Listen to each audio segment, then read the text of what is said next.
तो दोस्तों आज मैं एक्सप्लेन करने वाला हूँ एक बहुत ही खतरनाक इंडोनेशियन हॉरर मूवी को जो कि रियल और सच्ची घटना पर आधारित है। इस मूवी का नाम है द बुक ऑफ सिज्जीन एंड इल्लिहीन। बहुत ही इंटरेस्टिंग फिल्म है, आपको देखने में काफी मजा आएगा और एंडिंग भी काफी खौफनाक है। और रिसेंटली मैंने गौरव तिवारी की real horror story real series को एक्सप्लेन किया है जिसका नाम है भय। इनकेस आपने मिस कर दिया है जाकर देख लीजिए, एक ही वीडियो के अंदर सारे एपिसोड एक्सप्लेन करे गए हैं। Link is in the description and pinned comment. IMDb rating भी 8.5 स्टार्स है। तो चलिए अब बिना किसी देरी के चलते हैं सीधा वीडियो की तरफ। तो कहानी की शुरुआत में हम यूली नाम की लड़की को देखते हैं जो कि अपने माता पिता के साथ बैठकर डिनर कर रही थी, लेकिन अचानक से यूली की मां पर एक डिमोनिक पोजेशन का असर होने लगता है और देखते ही देखते उनके हाथ और आंखों पर कीलें उभरने लगती हैं। जब वो यूली का हाथ पकड़ती है तो उन कीलों से यूली के हाथ पर भी गहरे घाव और निशान बन गए थे। अब यहाँ पर यूली की माँ को देखकर हम समझ पाते हैं कि उन्हें किसी बहुत ही शक्तिशाली एंटिटी ने पजस कर लिया था, जिसके बाद वो पूरे रूम में अजीब तरह से घूमने लगती हैं। बहुत मुश्किल से यूली के पिता उसको संभालते हुए उसे एक रूम के अंदर ले जाकर कहते हैं कि वो उसकी माँ को कुछ भी नहीं होने देंगे, और इतना कहकर वो दरवाजा बंद कर देते हैं और खुद उस एंटिटी से लड़ने वापस चले जाते हैं। तभी यूली दरवाजे पर उस पार से अपने पिता की चीखों को सुन रही थी और उस चीख के बाद अचानक से सन्नाटा छा जाता है। लेकिन अचानक से दरवाजे पर कोई बहुत जोर से दस्तक देता है, हमला करता है, जिससे कि गेट के अंदर एक छेद हो गया था। साथ ही साथ बिजली भी चली जाती है। जब यूली उस छेद से झांक कर अपने माता पिता को ढूंढ रही थी तभी अचानक से उसकी माँ, जो कि अभी भी पजल्ड हालत में होती है, वो चिल्लाते हुए उसी छेद के सामने आ गई थी। उसके चेहरे और मुंह पर खून लगा हुआ था, जिसका मतलब ये था कि उसने अपने पति को मार डाला था। अब अपनी माँ की ऐसी हालत देखकर यूली डर के मारे वहीं बेहोश हो जाती है। अब अगली सुबह पुलिस उस घर पर आती है जो कि यहाँ पर यूली को उठाकर उसे घर से बाहर ले जा रहे थे। बाहर आते वक्त वो ये देखती है कि उसके माता पिता दोनों मर चुके हैं, जिनकी लाश देखकर वो रोने लगी थी, यानी कि वो अनाथ हो गई थी। तभी वहाँ पर एक लेडी जिसका नाम एम्बर होता है अपनी बेटी लारस के साथ आती है। पुलिस जब उनको रोकने की कोशिश करती है तो वो ये बताती है कि जिस आदमी की मौत हुई है वो उसका हस्बैंड है। जी हाँ, यानी कि यूली के पिता ने 2 शादियां कर रखी थी। एम्बर अब थोड़ी देर तक अपने हस्बैंड की लाश को देखती है और फिर यूली को ही इन सब का जिम्मेदार बताते हुए उसे बुरा भला कहने लगती है। अब इस दिल दहला देने वाले हादसे के बाद में सीन 20 साल आगे जाता है, जहाँ पर यूली अपनी स्टेप फैमिली के घर के अंदर खाली एक नौकर बनकर रह रही थी। और इस घर में होते हैं एम्बर जो कि अब पैरालाइज्ड हो चुकी है, उसकी बेटी लारस, उसका पति रूडी और उनके 2 बच्चे जिनका नाम टीका और डियान था। एम्बर और लारस की नफरत अभी भी यूली के लिए कम नहीं हुई थी, क्योंकि 20 साल पहले जो कुछ भी हुआ था उसका जिम्मेदार आज भी वही लोग उसको मान रहे थे। जहां पर लारस उससे अपने घर और उनके जनरल स्टोर के सारे काम भी करवाया करती थी। खैर कुछ देर के बाद में हम टीका को उसकी सहेलियों के साथ मदरसे यानी कि मॉस स्कूल में जाते हुए देखते हैं, जहां पर उस्ताद अबुया जो थे वो उनको कुरान के बारे में कुछ बता रहे थे। अब यहीं पर वो सीन आता है जहां पर मूवी के नेम के अंदर मौजूद सिज्जिन और इल्लिहीन शब्दों का जिक्र आया था। अबुया ये बताते हैं कि सिज्जिन वो किताब है जहां पर फरिश्ते इस्लाम के बिलीवर्स की बुराई और उनके बुरे कर्मों का हिसाब रखते हैं, और इल्लिहीन वो किताब है जहां पर अच्छे और नेक कामों यानी कि गुड डीड्स का हिसाब रखा जाता है। और सिज्जिन मूवीज आपने ऑलरेडी देख रखी होगी गोस्ट सीरीज चैनल के ऊपर, वहां पर मैंने इन चीजों के बारे में पहले भी बात कर रखी है, तो मोस्टली ऑडियंस जानती होगी इसके बारे में। मीनवाइल वहीं रात हो जाने के बाद में हम यूली को देखते हैं जो कि एम्बर की देखभाल कर रही थी। यानी कि देखो यहाँ पर उससे सब नफरत करते हैं, फिर भी वो अपनी स्टेप मदर को संभाल रही थी, जिसके पास में डियान एक वीजा बोर्ड से मरे हुए लोगों से बात करने की कोशिश कर रहा था। अब डियान से बातों ही बातों में यूली जब उस वीजा बोर्ड से अपने माँ बाप से बात करने की इच्छा जाहिर करती है, तभी एम्बर की तबीयत अचानक से खराब हो गई थी और तभी वो अपने बिस्तर से उठकर बैठ जाती है और गुस्से में यूली से कहती है कि तेरे माँ बाप को उनके कर्मों के मुताबिक ही सजा मिली है। और उसके तुरंत बाद ही वो खून की उल्टियां करने लगती है जो कि सीधे यूली के ऊपर गिरती है। तब तक लारस और टीका भी वहां पर आ गए थे और तभी एम्बर यूली की तरफ नफरती निगाहों से देखते हुए खत्म हो जाती है, जहां पर एम्बर की मौत से यूली को छोड़कर पूरा परिवार रोने लगता है। एंड ऑब्वियस सी बात है कि यहाँ पर यूली क्यों ही रोती, एम्बर उसके साथ बहुत ही बुरा बर्ताव करती थी। खैर अब मॉर्निंग में एम्बर के फ्यूनरल की तैयारी करी जाती है, जहां पर आखिरी रिचुअल परफॉर्म करे जा रहे थे और फिर दफनाने के पहले अबुया सबसे एम्बर को एक गुड बाय रिचुअल परफॉर्म करने के लिए कहते हैं। एक एक करके सारे परिवार के मेंबर्स एम्बर को किस करते हुए अपना रिचुअल पूरा कर रहे थे, लेकिन जब जूली उसको गुड बाय करने जाती है तो उसे अपने चाइल्डहुड ट्रॉमा का फ्लैशबैक याद आता है, जहाँ पर एम्बर उसे खाना ना देते हुए टॉर्चर करती थी। और इसी फ्लैशबैक के बीच वो देखती है कि एम्बर की आंखें खुली हुई थी जो कि उसको घूर रही थी, जिससे डर के मारे यहाँ पर यूली चिल्ला देती है। इस पर लारस गुस्से में आकर उसको थप्पड़ मार देती है, क्योंकि उसके हिसाब से वो यहाँ पर जानबूझकर सीन क्रिएट कर रही थी, यानी कि उसके मॉम के फ्यूनरल को बिगाड़ रही थी, क्योंकि वो उनसे नफरत करती है। तभी यहाँ पर उस्ताद अबूया लारस को शांत करते हैं ताकि मामला शांत हो जाए, और ये लोग शांत होते ही एम्बर को यहाँ से ले जा सके। खैर, जब सभी लोग उसे कब्रिस्तान में दफनाने के लिए ले जा रहे थे, तब हम लारस को देखते हैं जो कि अपने रूम में जाकर अपनी पुरानी फैमिली फोटो देख रही थी। उसकी यादों के फ्लैशबैक से हमको पता चलता है कि उसके पिता यानी कि यूली के पिता की गैर मौजूदगी ने उसके बचपन में उसे और एम्बर को बहुत दुख दिया था। यानी कि यहाँ पर जो इनके पिता थे वो यूली की माँ के साथ और यूली के साथ ज्यादा वक्त बिताते थे, इसलिए उसे अपने डैड से बहुत नफरत थी, जिसके चलते लारस उनकी फोटो ही फाड़ देती है।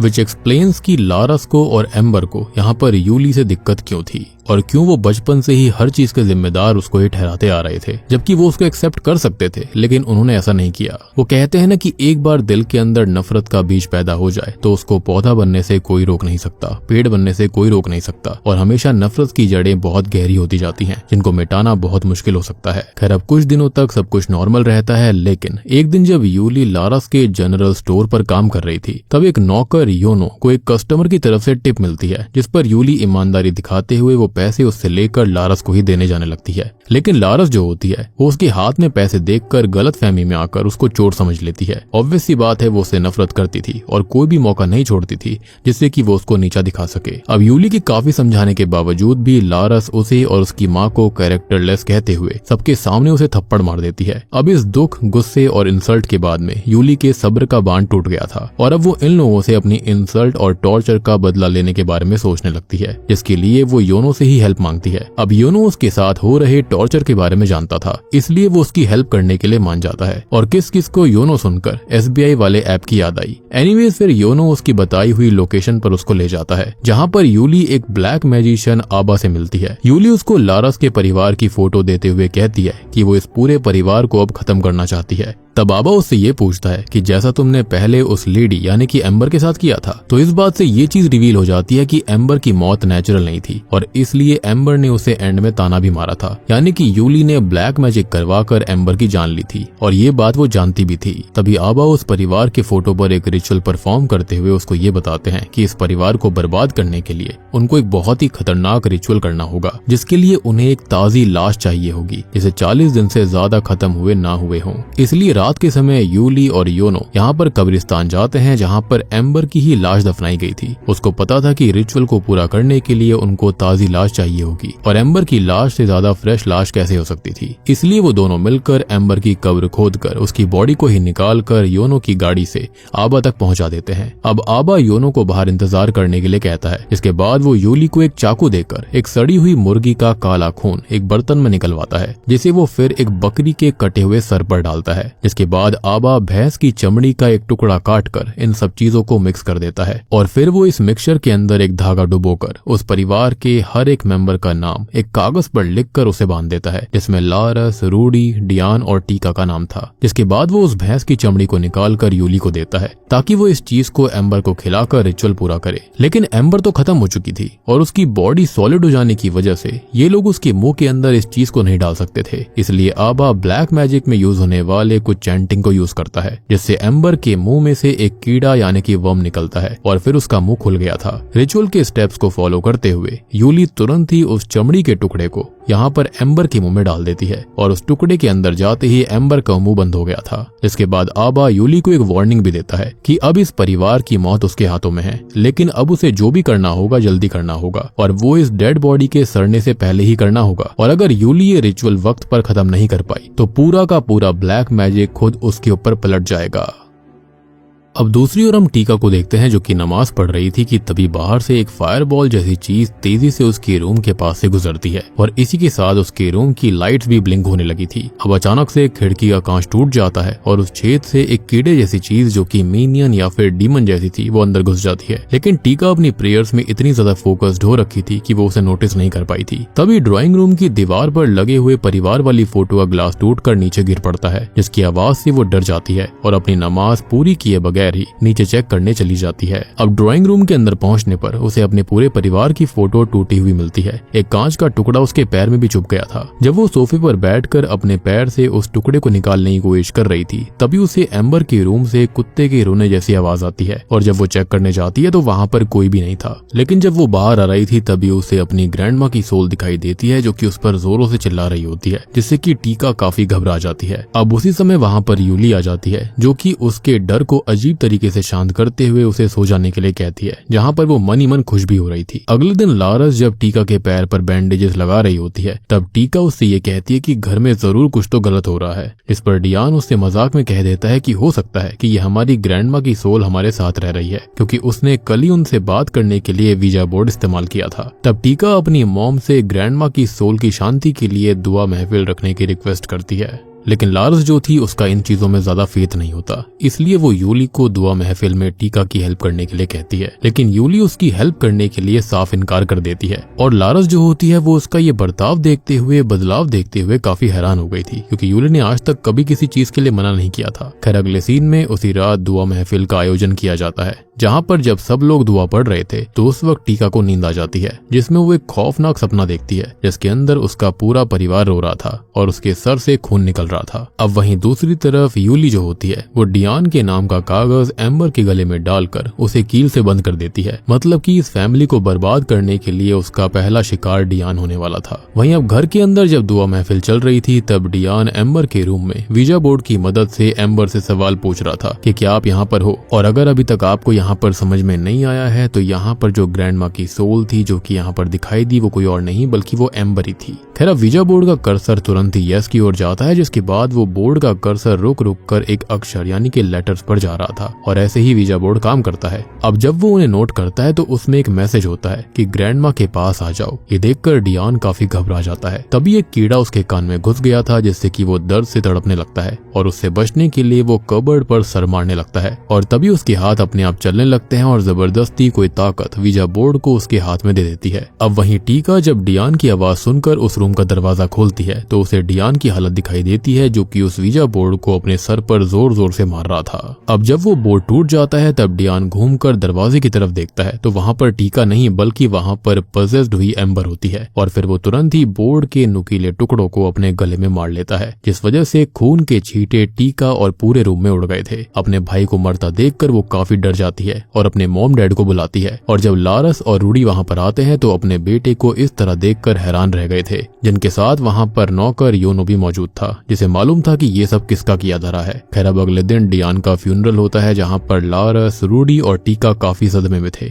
खैर अब कब्रिस्तान से लौटते टाइम योनो यूली से कन्फेस करता है कि अगर उसे पता होता कि वो इतना ज्यादा बड़ा ब्लैक मैजिक करवाएगी तो वो कभी भी उसकी हेल्प नहीं करता। इस पर यूली गुस्से में उससे ये कहती है कि ये सब उसने नहीं किया, ये तो उन लोगों के बुरे कर्मों का फल है जो कि उन्हें उनके किए की सजा दे रहा है और इन सब में योनो खुद भी शामिल है। वहीं दूसरी तरफ टीका अबुया के पास जाकर रो रही थी और खुद को अपने भाई की मौत का जिम्मेदार मान रही थी। अब अबुया उसको सलाह देते हैं कि वो अपनी डेली की नमाज पर फोकस करे और अल्लाह से अपने परिवार को बचाने की दुआ करे। खैर अगली सुबह जब टीका नमाज पढ़कर हिफाजत की दुआ कर रही थी तभी उसके कानों में उसे एक खौफनाक आमीन की आवाज सुनाई देती है। जब वो घूमकर देखती है तो आसपास कोई नहीं होता, जिससे कि वो बहुत डर गई थी।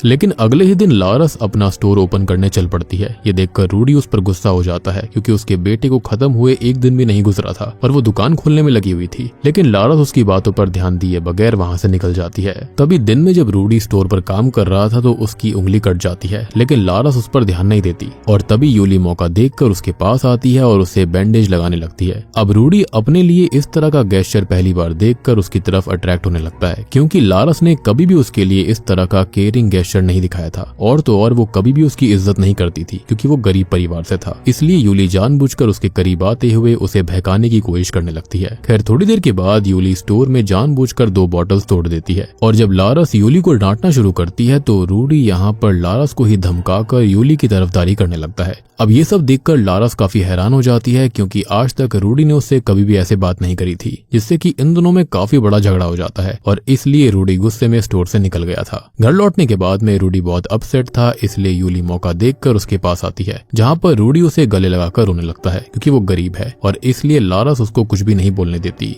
इनफैक्ट वो उसकी बहुत बेइज्जती करती है, उसे कुछ भी बोलती रहती है। फिर यूली उसको अपने रूम में ले जाकर उसे सीड्यूस करने की कोशिश करती है। अब इससे होता ये है कि यूली की टेक्निक काम कर जाती है, जिससे कि रूडी सीड्यूस हो जाता है और फिर दोनों के बीच में संबंध बन गया था। जिसके बाद यूली उसको प्रपोज करती है कि वो लारस को छोड़कर उसके साथ अपनी जिंदगी शुरू कर दे, लेकिन रूडी उसके प्रपोजल को रिजेक्ट कर देता है। अब ये सब सुनकर यूली उसको धमकाती है कि अगर उनके संबंध के बारे में लारस को पता चल गया तो उसका क्या होगा। उसकी धमकी से रूडी गुस्से में उससे ये बोलता है कि लारस बिल्कुल सही कहती थी, तुम सच में अपनी माँ की तरह कैरेक्टरलेस हो। और उसकी कही इन बातों से वो बहुत ही ज्यादा नाराज हो जाती है। और जब रूडी उस रूम से बाहर निकल रहा था तब टीका उसको देख लेती है। टीका समझ जाती है कि उसके पिता ने उसकी मॉम पर चीट किया है, जिन्हें देखकर उसको काफी बुरा लगता है। इस पर रूडी उससे रिक्वेस्ट करता है कि वो अपनी माँ को इसके बारे में बिल्कुल ना बताए, क्योंकि वक्त आने पर वो लारस को सब कुछ एक्सप्लेन कर देगा। अब इसके बाद में रात को यूली उस घर से निकल जाती है और टीका जो होती है वो रात की प्रेयर्स पढ़ने लगती है। अचानक उसके रूम की लाइट चली गई थी, जहाँ पर टीका फील करती है कि उसके पीछे कोई बैठा हुआ है जो कि उसके नमाज के वर्सेस को रिपीट कर रहा था। और जब वो पीछे मुड़कर देखती है तो वहाँ कोई नहीं होता, लेकिन सामने देखते ही एक जिन उसके बिल्कुल सामने आकर उसे डरा देता है। और आपको याद होगा कि इस घर के अंदर एक फायर बॉल जैसी चीज आई थी, तो वो कुछ और नहीं बल्कि जिन ही था, क्योंकि कहते हैं कि ये स्मोकलेस फायर से बने होते हैं। खैर दूसरी ओर यूली अब रूडी को टारगेट करने के लिए एम्बर की बॉडी में उसके नाम को चमड़ी से लपेट कर डाल देती है। यानी कि आपको प्रोसेस समझ में आ गया होगा।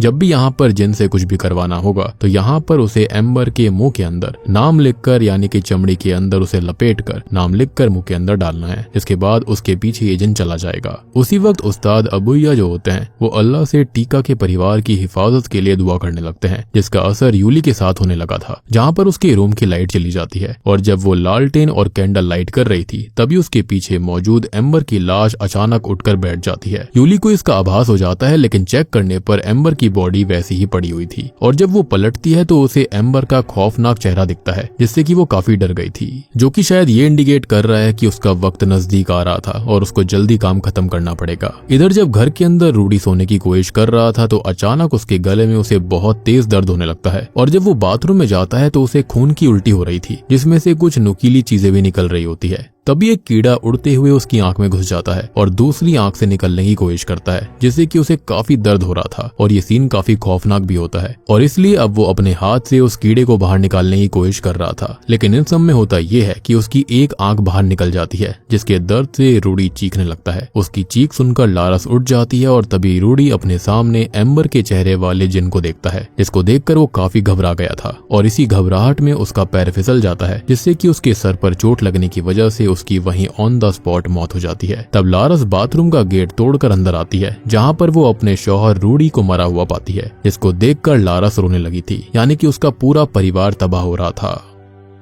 अब अगली सुबह रूडी के फ्यूनरल में योनो को फिर से समझने में देरी नहीं लगती कि ये भी यूली की ही करतूत थी। वहीं टीका और लारस रूडी की मौत से बहुत टूट जाती हैं, लेकिन फ्यूनरल में प्रेयर मीटिंग के वक्त टीका के साथ अजीब घटनाएं हो रही थी, जहां पर उसे जिन यानी कि बहुत सारे जिन का झुंड दिखाई देता है, जो कि उसे कब्र के अंदर खींच रहे थे, जिसमें उसे कीड़े मकोड़े भी जकड़ रहे होते हैं। अब ये देखकर वो चीख उठती है कि तभी अबुया जो होते हैं वो यहाँ पर स्पेशल पानी पिलाकर उसे शांत करते हैं, जो कि यहाँ पर वर्सिस से पावर्ड करा गया था। इसके बाद लारस टीका को रूम में लेकर जाती है, जहाँ पर टीका अपनी मॉम को समझाने की काफी कोशिश करती है कि कोई उनके परिवार पर काला जादू करके उनको नुकसान पहुंचा रहा है, उनको खत्म करने की कोशिश कर रहा है, जिससे छुटकारा पाने के लिए उनको कुछ करना होगा, क्योंकि अब वो अपनी मॉम को नहीं खोना चाहती थी। और ऐसा कहते हुए टीका रोने लगती है। अब अगले दिन स्कूल में अबुया टीका को बयां कर रहे थे कि कभी कभी अल्लाह अपने बिलीवर्स के फेथ का टेस्ट लेते हैं, मगर हमें सब्र रखना होगा। वहीं दूसरी ओर जब लारस रूडी की यादों में अपने घर में घूमते हुए यूली के रूम में पहुंचती है तो उसे उसके बेड पर रूडी की जैकेट दिखाई देती है। और जब वो यूली से इस बारे में पूछती है तो वो उससे ये कहती है कि आगे तुम खुद ही समझ सकती हो, जिससे लारस गुस्से में आकर उस पर रूडी के साथ उसे धोखा देने और उसके परिवार पर काला जादू करने का इल्जाम लगाने लगती है, क्योंकि वो समझ गई थी कि ये सब उसी का किया धरा है। और फिर लारस लारस उसे गर्दन से पकड़कर अपने घर से बाहर निकाल देती है। तब वो गुस्से में लारस से ये कहती है कि तुम्हारी अपनी गलती की वजह से तुम्हारी फैमिली का ये हाल हुआ है, ना कि उसकी वजह से। अब वहाँ से निकलकर जब वो लारस के स्टोर पहुँचती है तो उसे योनो टीका से बात करते हुए दिखाई देता है। तब उसके जाने के बाद में यूली योनो से उनके बीच की बातों के बारे में पूछती है। तब वो उससे कहता है कि तुम सबको अपने जैसा मत समझो, मैं इन सब में शामिल नहीं हूँ। और इतना सुनते ही यूली खुद को अंदर ही अंदर बहुत इंसल्टेड फील करती है और अपनी इसी इंसल्ट के बदले के लिए वो योनो के नाम से भी एक रिचुअल करती है ताकि उसकी मौत से यूली की असलियत कभी भी किसी के सामने ना आ पाए। जहाँ पर जब वो स्टोर के शटर को लॉक करके अपने घर जाने वाला था तभी शटर अपने आप खुल जाता है और जब वो दोबारा उस शटर को लगाने लगता है तो वो शटर फिर से खुल गया था, जहाँ पर अब उसको एक जिन दिखाई दे रहा था। अब योनो जब उस जिन का पीछा करते हुए स्टोर के अंदर जाता है तो तभी शटर डाउन हो गया था, जिससे डरकर वो वहीं पर गिर जाता है और ऊपर लीच जैसे कीड़े उसकी बॉडी पर चिपक जाते हैं। और फिर उन्हें निकालने के बाद योनो शटर उठाकर वहाँ से भागने की कोशिश करने लगता है, लेकिन अगले ही पल वो शटर एक फोर्स से नीचे गिर पड़ता है जिसके अंदर उसका सर बुरी तरह से कुचल गया था, जिससे कि योनो की भी मौत हो जाती है। यानी कि यहाँ पर देखो यूली कितनी खतरनाक हो गई थी। उसने यहाँ पर योनो तक को नहीं छोड़ा जिसने कि यहाँ पर उसकी हेल्प करी थी और इस बात का रिग्रेट योनो को पहले ही हो चुका था।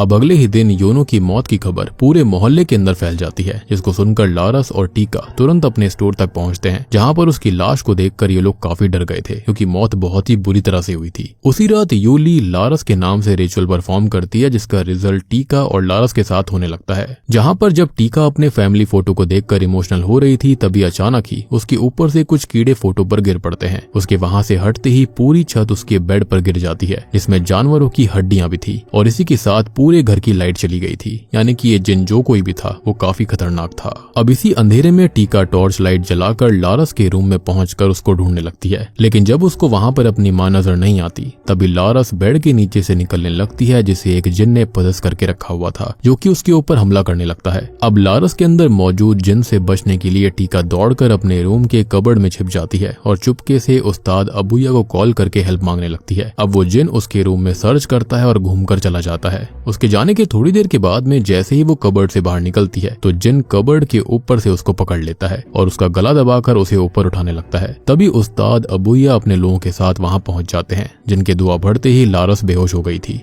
तभी उस्ताद अबूया टीका के साथ उसको मस्जिद में ले जाने लगते हैं क्योंकि अब उसका एग्जॉर्सिज्म करना होगा। मस्जिद की ओर जाते समय टीका नोटिस करती है कि यूली अंधेरे में कहीं जा रही थी और जब वो उसको फॉलो करती है तभी टीका उस रूम के अंदर पहुंचकर वहां पर एम्बर की बॉडी को पाकर काफी हैरान रह जाती है, यानी कि उसकी नानी का शरीर वहां पर था। अब तभी यूली उसको देखकर उस पर हंसते हुए कन्फेस करती है कि हाँ, उसी ने उसके पूरे परिवार को खत्म किया है। और तब जाकर यूली उसे अपने बचपन की बैक स्टोरी बताती है, यानी कि बचपन में जो कुछ भी हुआ था वो आखिर हुआ कैसे। आपको याद होगा कि शुरुआत में यूली के माता पिता यानी कि एम्बर के खुद के पति के ऊपर और यूली की माँ के ऊपर कोई काला जादू करा गया था, तो वो किसी और ने नहीं बल्कि एम्बर ने खुद करवाया था। जी हाँ, ताकि वो उनको खत्म कर सके, जिसके चलते यूली की पूरी जिंदगी खराब हो गई। जिस पर टीका उससे ये कहती है कि तुम तो हमारे ही परिवार की मेंबर हो, जिसके जवाब में वो ये कहती है कि एम्बर ने ये बातें कभी नहीं सोची और सबसे बड़ी बात यह है कि मैं तुम्हारी फैमिली की हूँ ही नहीं। तुम्हारी मॉम और ग्रैंड माँ ने मेरे साथ बहुत बुरा किया था, लेकिन तुम लोगों ने मेरी साइड कभी नहीं ली और इसी बात का बदला मैं आज तुम लोगों से लेने वाली हूँ। इतना सुनते ही टीका वहाँ से डर के मारे भाग जाती है, जिसे भागते हुए देख यूली उस पर हंस रही थी। अब दूसरी ओर लारस को मस्जिद के अंदर ले जाया जाता है, जहाँ पर मौजूद लोग उसके ऊपर एग्जॉर्सिज्म कर रहे थे।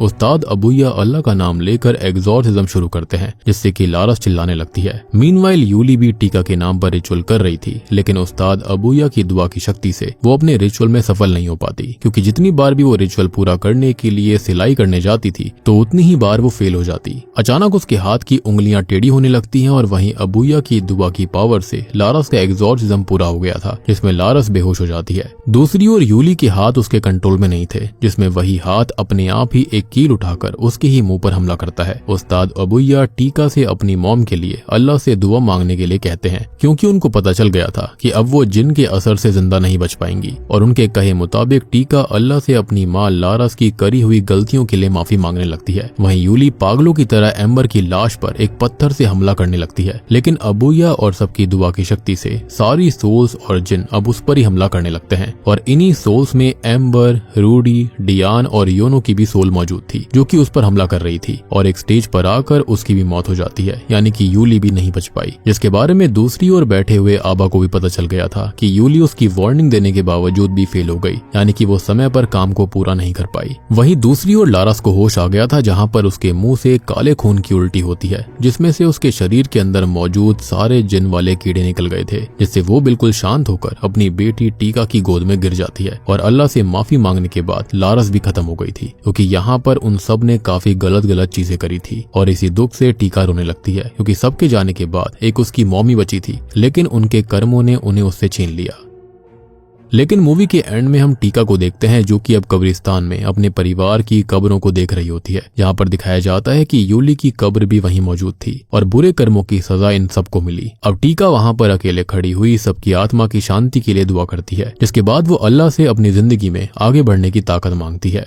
और बूम, इसी के साथ में ये इंडोनेशियन हॉरर मूवी यहीं पर खत्म हो जाती है। तो दोस्तों, ये थी the book of Sijjin and Illiyin film की कहानी। अब देखो, यहाँ पर इस मूवी का जो रियल मतलब है ना, वो खाली ब्लैक मैजिक पर नहीं था, बल्कि कर्मों के हिसाब पर भी था। अब यहाँ लारस, एम्बर और रूडी ने यूली के साथ जो सालों तक जुल्म किया था, अपमान किया था, वो सब उनके बुक ऑफ सिज्जिन यानी कि बुरे कर्मों का हिसाब लिखा जा चुका था। और जब यूली ने बदले के लिए ब्लैक मैजिक का सहारा लिया, तो ये सिज्जिन का हिसाब खत्म करने के लिए एक जिन ने उनकी जिंदगी छीन ली। उनकी मौत ही उनके बुराइयों का फल था। वहीं यूली भी इंसाफ के लिए नहीं, बल्कि अपनी ब्लाइंड रिवेंज के लिए अपने आप को इस सिज्जिन के साइकिल में डाल चुकी थी। इसलिए उसकी भी करी गई बुराइयां यानी कि जो कर्ज था वो उसके ऊपर आ गया था और वो उसकी दर्दनाक मौत का जिम्मेदार बना। लेकिन इस पूरी दहशत के अंदर एक ही ऐसा किरदार था जो कि इल्लिहीन के रास्ते पर चलता रहा, और वो थी टीका। उसकी प्योरिटी, उसका फेथ और उसकी लगातार की गई दुआ ही वो रोशनी थी जिसने उस्ताद अबुया की मदद से लारस को पोजीशन से बाहर निकाल दिया। लेकिन ऑब्वियस सी बात है कि जिन से इतने टाइम तक पजेस होने के बाद में वो लोग बच नहीं पाए थे। अब देखो, जो यूली थी ना, वो यहाँ पर ये सारी चीजों को छोड़ सकती थी। उसके पास यहाँ पर एक्सपीरियंस था, काम करना उसको आता था, तो वो कहीं और जाकर सेट हो सकती थी। लेकिन उसने बदला लेना चाहा, क्योंकि अल्टीमेटली उसको ऐसा लग रहा था कि इन चीजों पर तो उसका भी हक है, क्योंकि उसके पिता भी इन सब चीजों में इन्वॉल्व हो रखे थे। लेकिन वही कहते हैं कि एक बार अगर कोई बदले की राह पर निकल जाता है तो उसके बाद वो वापस आ नहीं सकता। ये बहुत मुश्किल होता है। आई मीन काइंड होना, यहाँ पर रिवेंज छोड़ देना, ये चीजें काफी मुश्किल होती है करनी। बाकी बात रही एम्बर की और लारस की और रूडी की, तो देखो इन सब ने गलत काम तो किए ही थे, जिसकी सजा इनको यहाँ पर मिल गई। तो उम्मीद करता हूँ कि अब आपको ये पूरी की पूरी मूवी समझ में आ गई होगी और अच्छी लगी होगी। तो वीडियो अच्छी लगी है तो लाइक कर दीजिए, चैनल के ऊपर नए हो तो सब्सक्राइब कर लो। और गौरव तिवारी की रियल हॉरर स्टोरी सीरीज आई है जिसका नाम है भय, उसको मैंने पूरा का पूरा एक ही वीडियो में एक्सप्लेन किया है। इन केस आपने मिस कर दिया है, जाकर देख लीजिए। उसका लिंक आपको नीचे डिस्क्रिप्शन, पिन कमेंट दोनों में मिल जाएगा। तो मैं आप सबको मिलता हूँ अगली वीडियो के साथ में, तब तक के लिए